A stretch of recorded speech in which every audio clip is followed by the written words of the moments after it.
My name's Aaron.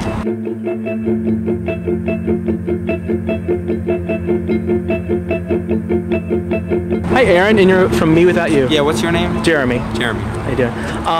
You know, I know most about you from your website. I don't have your album. I haven't read it yet, but I read all the journal entries from your website. Yeah. A lot of real emotional, visceral, on the cuff sort of stuff. I loved it. You said that touring, it's like you're longing to be home again, and you're home again. You don't want to be on the road again, and it's like it's hard to find that place where Paul says, you know, I'm content wherever I am, kind of thing. The secret of being content in any situation, whether hungry or well-fed and plenty or in one. Exactly. Sickness and in health, I can do all things through Him who gives me strength. Right on. One of my favorites. I like to show off my memorization of certain scriptures, so forgive me. What is that what this tour is kind of like now? Is it getting more like that? Yeah. I've come to feel the peace which surpasses all understanding. Yeah. I have to say that I've got it locked down, but boy, I'm happy. Yeah, that's super. It was fairly recently, a couple months ago, but yeah. Something hit me that was the simplicity of the gospel of just love the Lord your God with your mind, heart, soul, and strength, and love your neighbor as yourself. Yeah. And realizing I can do this wherever I am, on the road or at home, and if Paul could do this on a deserted island or in a jail cell, right, and still continue to praise God. If anything, it's like there's some conviction that things are just too good and too easy, you know? True. And you wonder, True. Why aren't we being persecuted for what we're saying? Why are we being applauded and not fed to lions, you know? That's very true. Yeah, you're right. Here in America, we don't have to contend with that sort of thing. Yeah. I'm focused, Brian. That's okay. Thank you, brother. Hey, I noticed that in your video and also in your journal entries, you have a real fascination with antiquity. You're talking about cobblestone streets, and you're addressing old stuff. Where did that start with you? Where do you love about old things? Yeah. Well, it was a simpler time, I guess. You know, I'm not going to really try and kick some like real deep philosophical thing. Like in reality, I just think it's prettier, you know. It's cool.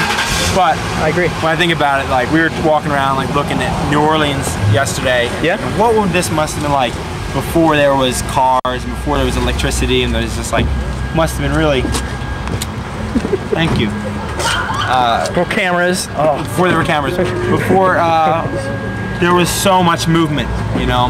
Right. That maybe we wouldn't have seen as much of the world, but maybe we would have appreciated what there was. Oh, yeah. Very true. There was, cobblestone street is something you lay down one at a time, you know. Oh, that's true. It was in my hand, wasn't it? Yeah, and then now we have the asphalt that just kind of gets machines come and roll over, and it gets a lot more done a lot quicker, of course.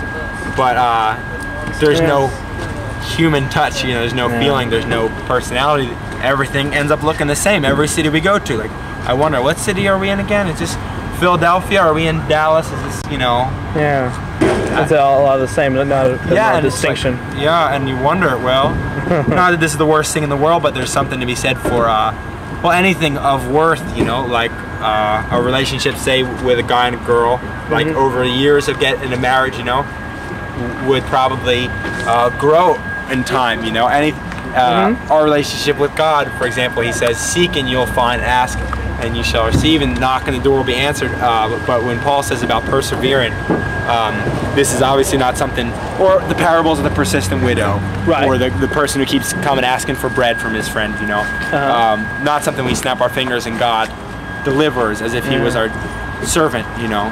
That's right. But so my point is virtue of patience. This isn't why I talk about cobblestone. This is but that's maybe a reason cobblestone's nice. It's kind of connected. Yeah, it's all absolutely. What's the importance of suffering in a Christian's life? Yeah. You're asking that? Yeah, because I got the impression that you were wanting to try and learn lessons from these open wounds that you were talking about, and about lessons, suffering and stuff. That it reveal a symptom of something deeper or something, right? Clear as can be. Woe to you who laugh, but blessed are you who weep. Yeah. The Beatitudes turn everything upside down. You're trying to get ahead of everybody else.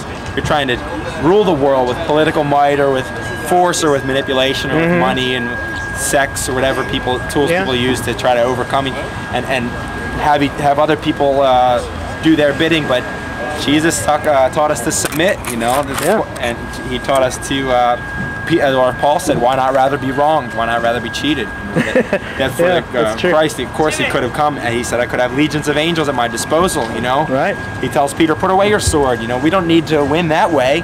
We're going to lose. Kind of the opposite of the American paradigm, to rush toward comfort. Right. Yeah. Yeah, woe to you who are well fed now. You've already received your comfort. Yes, sir. So it's very clear. It's everywhere. It's everywhere. But we ignore that when we choose instead. Well, the American church will pick, don't smoke, don't drink, don't curse, don't have sex. It's like, then you're a Christian. You know, we have these like 4 things. It's like, never mind the entire message of the cross, you know, the suffering servant, and no servant being greater than his master. If Jesus is our master, we see ourselves as greater than him in, well, we go in palaces. Myself too, I have a house, and I have this bus I ride around, and I eat better than Jesus did, and I'm more comfortable than he was. Foxes have holes, and birds of the air have nests, and I got a nice house. And Jesus had no place to rest his head. So I'm wondering, when are we going to really be serious about this? Jesus says, this is how you'll know that the world will know my disciples, that you love one another, you know? Yeah, that's right. People who love one another would gladly give away their stuff if it means feeding each other. If it means, give away their excess, their luxury, if it meant providing for the necessities of life for others, you know? Or the early church in Acts 2 and 4, sold everything they had to give to the poor. Houses and lands set it at the feet of the disciples and said, distribute it as there is need. You know, there was no. They said they didn't consider any of their possessions to them, but shared everything they had. This again, completely counter to the American paradigm. I'll ask one more question. Have you read any good books lately? I don't know if you're into. Yeah, I think. So are you one of the English teachers? Yeah. That's really amazing. Very cool. I'm reading A Confession by Tolstoy. I've been trying to get through Brothers Karamazov for the second time by... Yeah, Daniel said he's reading Tolstoy too. That's his copy I'm reading. He passed it on to me. I'm reading a book called Rich Christians in an Age of Hunger. You can imagine by the name of it what it's about.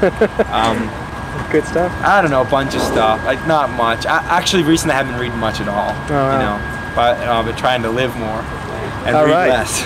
There you go. But we'll see. Awesome, man. It was a really rich experience talking with you and meeting you too. Jeremy. I know some folks are waiting for you. So. Right on. All right. Talk to you later.